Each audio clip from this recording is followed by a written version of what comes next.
ছোট্ট সোনামণিরা, আমরা কাগজ দিয়ে ইংরেজি বর্ণ তৈরি করা শিখব। তোমরা খাতা কলম নিয়ে রেডি হয়ে যাও। Start the game. রেডি, 1 2 3। সোনামণিরা, তোমরা এরকম একটা পেজ নাও। পেজ নেওয়ার পর আমার গেমটি ফলো করো। রেডি? প্রথমে আমরা এভাবে পেজটিকে দুভাগে ভাগ করবো। কয়ভাগে ভাগ করলাম? দুভাগে। এরপর এটাকে ঠিক এভাবে আবার আরেকটি ভাগ দেব অপোজিট পাশে।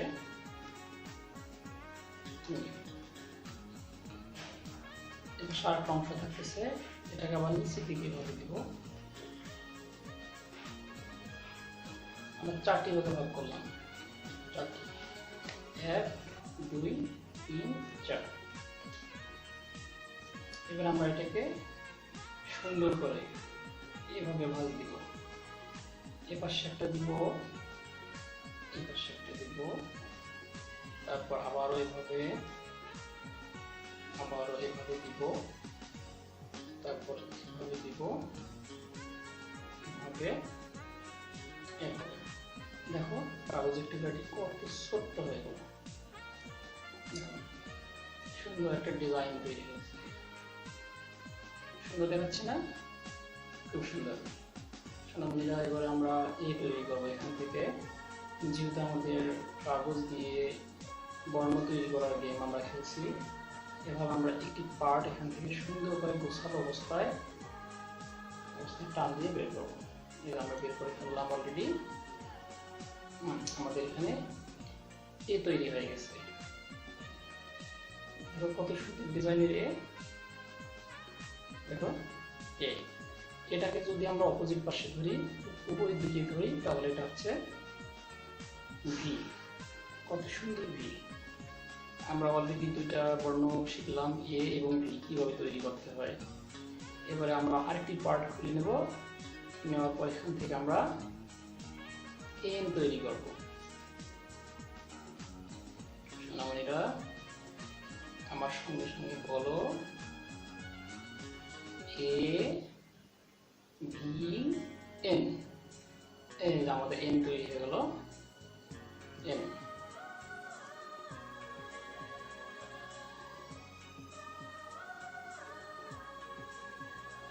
এন।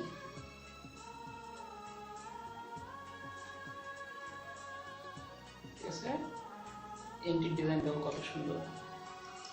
সুন্দর ডিজাইনের এন। তোমরা নিশ্চয়ই বাসায় চেষ্টা করলে তৈরি করতে পারবা। আর যদি না পারো, তাহলে আপু আম্মুর কাছ থেকে এই ভিডিওটি দেখার পর তোমরা এখান থেকে শিখে নিবা। এবারে আমরা এমটাকে এম এ পরিণত করব। এবারে আর একটি অংশ আমরা টান দিয়ে খুলব এখান থেকে, তাহলে এম হয়ে যাবে। এবার দেখো সুন্দর একটি আমরা এম তৈরি করলাম।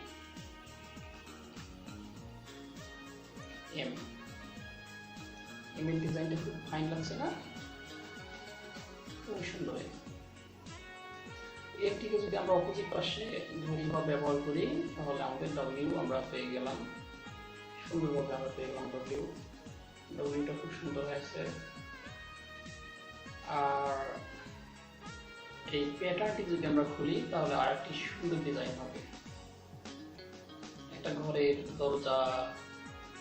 দরজার ডিজাইন আমরা পেয়ে যাব। প্রিয় সোনামণিরা, তোমরা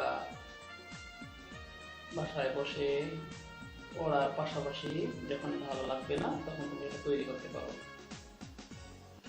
প্রিয় অভিভাবকবৃন্দ এবং শিক্ষক মহোদয় যারা আছেন, তাদের দৃষ্টি আকর্ষণ করে আমি বলতে চাই, পড়াশোনার ক্ষেত্রে শুধুমাত্র পড়লেই হবে না, পড়ার মধ্যে আনন্দ দান দিতে হবে।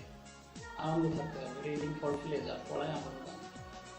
আমরা যদি কোনো পড়ার বিষয়ে একটু আনন্দ দিতে পারি, তাহলে বাচ্চা সে পড়াটি সঠিকভাবে মনে রাখতে পারবে।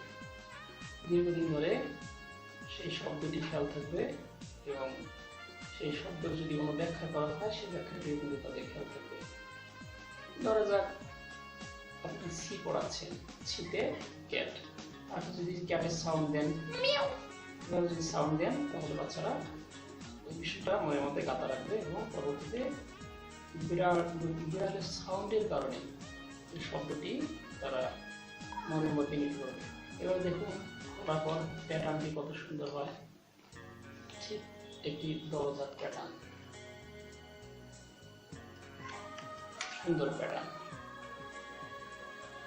দরজা অথবা ইনশেড বাড়ি দূর থেকে দেখলে যেভাবে মনে হয় ঠিক সেরকম একটি প্যাটার্ন হয়েছে। Thank you for watching the video, dear subscriber. Please subscribe the channel.